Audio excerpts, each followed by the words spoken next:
Twelfth agriculture English medium के लिए अपना चैप्टर 6 स्टार्ट हो रहा है, क्रॉप प्रोडक्शन।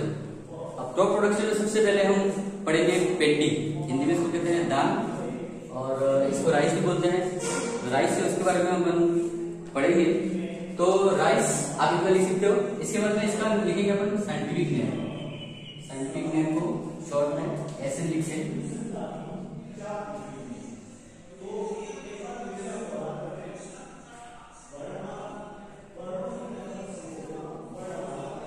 इसका साइंटिफिक नेम है ओराइजा सटाइवा। इसके बाद में इसकी फैमिली पढ़ेंगे। फैमिली है इसकी पोएसी।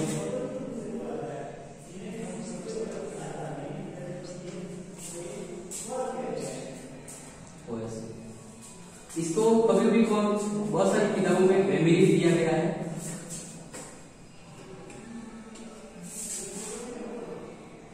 क्योंकि पोएसी को पहले ग्रामीरी बोला जाता था, इसलिए ग्रामीरी बोलते हैं इसको। इसका ओरिजिन कहां पर है? ओरिजिन पढ़ेंगे चाइना, इंडिया और ईस्ट एशिया। चाइना, इंडिया और ईस्ट एशिया में इसका ओरिजिन माना जाता है, इसकी उत्पत्ति। इसके बाद में देखते हैं इसका क्लाइमेट, कौन से क्लाइमेट में ये उगाई जाती है। ठीक, तो सबसे पहले तो ये खरीफ की फसल है। कौन सी? खरीफ की फसल है। तो खरीफ की फसल इसका मतलब ये जो बारिश का मौसम आता है उसके अंदर ये उगाई जाती है। तो सबसे पहले देखो आप खरीफ। ठीक है, इसके बाद में इसका क्लाइमेट होना कैसा चाहिए? तो ट्रॉपिकल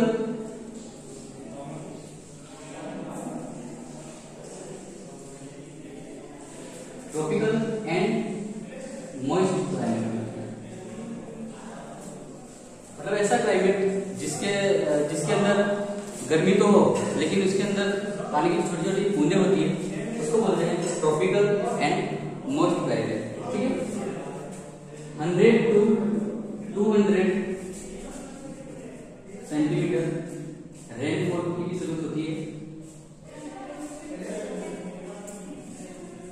100 to 200 सेंटीमीटर रेनफॉल कहां पर होती है? तो साउथ में बहुत ज्यादा होती है। इतनी वर्षा वहां पर भी, इतनी रेनफॉल वहां पर ही होती है, इसलिए वहां पर धान की फसल मतलब पैडी की फसल बहुत अच्छे से होती है। ठीक है, और इसके लिए टेम्परेचर चाहिए 25 से 30 डिग्री सेंटीग्रेड टेम्परेचर। ठीक है, इतना नोट करो आप।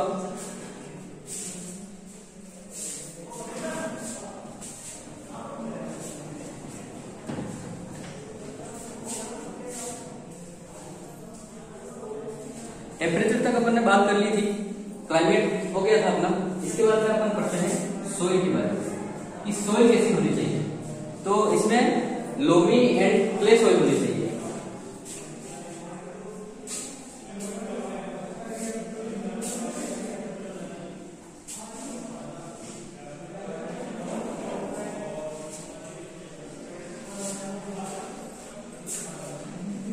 लोमी एंड क्ले सोइल होनी चाहिए, जिसका पीएच होना चाहिए 5.5 से 6.5 के बीच। मतलब कि एसिडिक सोइल होनी चाहिए। एसिडिक सोइल में ही अपने पैडी की फसल अच्छी होती है। ठीक है, इसके बाद में सोइंग पढ़ते हैं। इसकी सोइंग कैसे करते हैं? सोइंग के लिए अब क्या होता है कि इसकी सोइंग दो प्रकार से होती है। एक तो डायरेक्ट सोइंग होती है और एक ट्रांसप्लांटेशन के द्वारा होती है। तो डायरेक्ट सोइंग, सबसे पहले डायरेक्ट सोइंग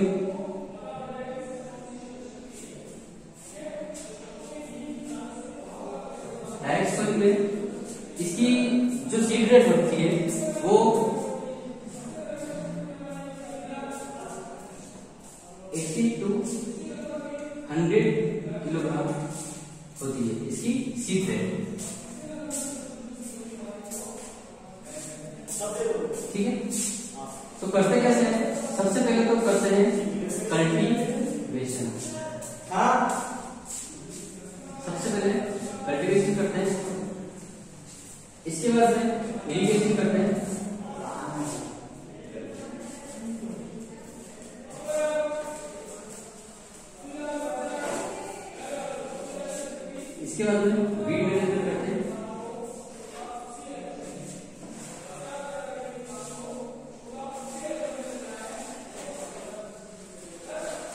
वीड मैनेजमेंट के बाद में वापस कल्टीवेशन करते हैं।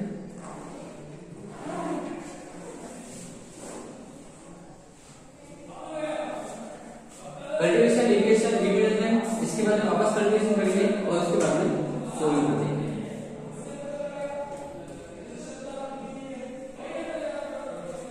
ठीक है, डायरेक्ट सोइंग में क्या करेंगे कि एक तो 80 to 100 किलोग्राम सीड रेट होगी इसकी।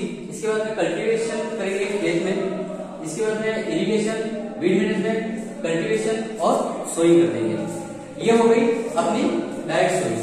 अब हम पढ़ेंगे ट्रांसप्लांटेशन के बारे में। ट्रांसप्लांट किस करते हैं?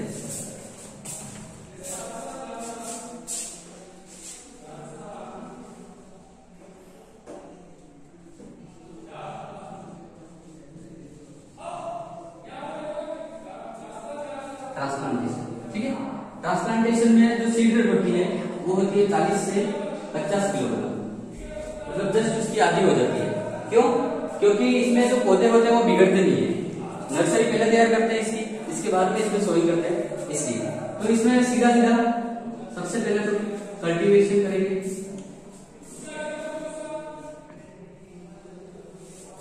इसके बाद में पडलिंग करेंगे,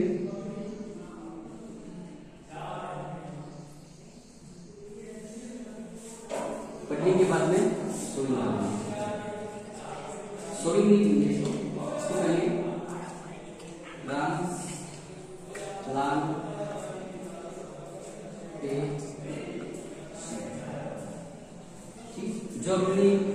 जो अपने प्लांट रेडी हुए हैं 1 महीने पहले जो रेडी किए हैं उसमें उसको अपन यहाँ पे ट्रांसप्लांट कर देंगे। ठीक है, आगे समझ में?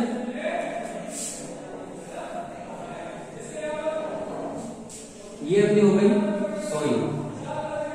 अब अपन पढ़ेंगे इम्प्रूव्ड वेराइटीज के बारे में कि कौन कौन सी वेराइटीज होती है, उसके बारे में पढ़ेंगे अपन।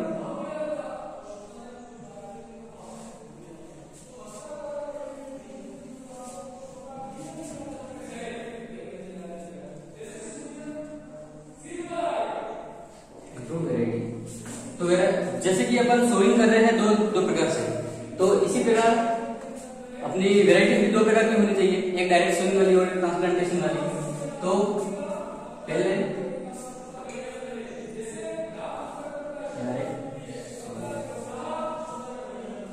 इसका हम डायरेक्ट सोइंग कर सकते हैं, वैसी होती है रत्ना और जया।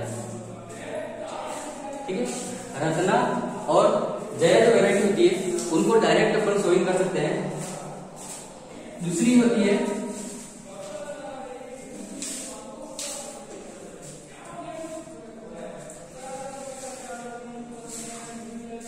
ट्रांसप्लांटेशन वाली। तो इसमें आपने एक फेमस वेराइटी होती है, आपने सुना होगा बासमती राइस। तो बासमती राइस जो होता है वो इसमें आता है। इसके बाद में कस्तूरी माही और सुगंधा। ठीक है, डायरेक्ट सोइंग में रत्ना और जया दोनों याद रखनी है। बाकी जो है वो ट्रांसप्लांटेशन में आती है। एक है पूसा 2 से 21, मतलब पूसा 2, 3, 4, 5, 6, 7, 8, 9। ये अपनी बात हो गई इंप्रूव्ड वेराइटीज की कि वेराइटीज कौन कौन सी होती है। वेराइटीज आप बस रत्ना और जया ध्यान रखना, और बाकी जितनी भी वेराइटी आएंगी वो सब ट्रांसप्लांटेशन के द्वारा जो आएगी वो होगी। अब अपन लास्ट कर लेते हैं सीड ट्रीटमेंट के बारे में।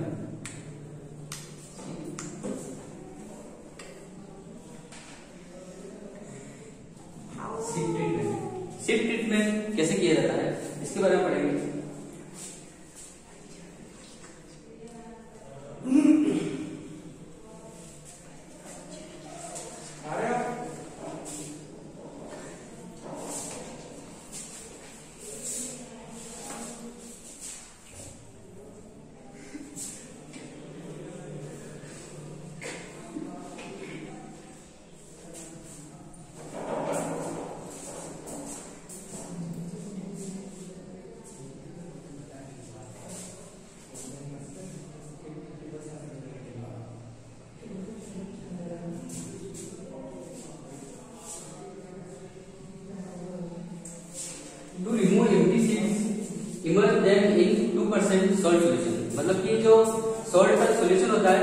बचा, उसके अंदर अपन सारे बीज डाल देंगे। तो उससे क्या होगा कि जितने भी खराब जो बीज होंगे, एम्प्टी सीड्स होते हैं, वो सारे ऊपर आ जाएंगे, उनको निकाल के फेंक देंगे और बाकी जो बीज अपने रहेंगे उसको हम सोइंग करने के लिए आगे बीज उपचार करेंगे, सीड ट्रीटमेंट करेंगे। तो सीड ट्रीटमेंट के लिए कौन कौन से केमिकल इस्तेमाल किए जाते हैं? तो 2.5 ग्राम कार्बेंडाजिम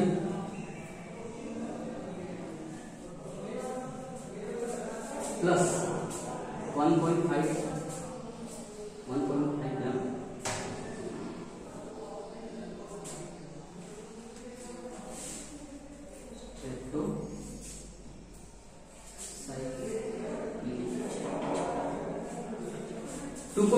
ग्राम कार्बेंडाजिम प्लस 1.5 ग्राम स्ट्रेप्टोसाइक्लिन। अब कार्बेंडाजिम है एक फंगिसाइड और स्ट्रेप्टोसाइक्लिन है कि उसकी मेटाबॉलिज्म जो जितने भी क्रियाएं होती है, मतलब उसमें जो काम होता है बीज में, वो सब स्ट्रेप्टोसाइक्लिन के द्वारा होता है। तो ये अपना यहाँ तक तो कंप्लीट हो गया है सीड ट्रीटमेंट तक। आगे आप इसको नोट कर लो और अच्छे से पढ़ो।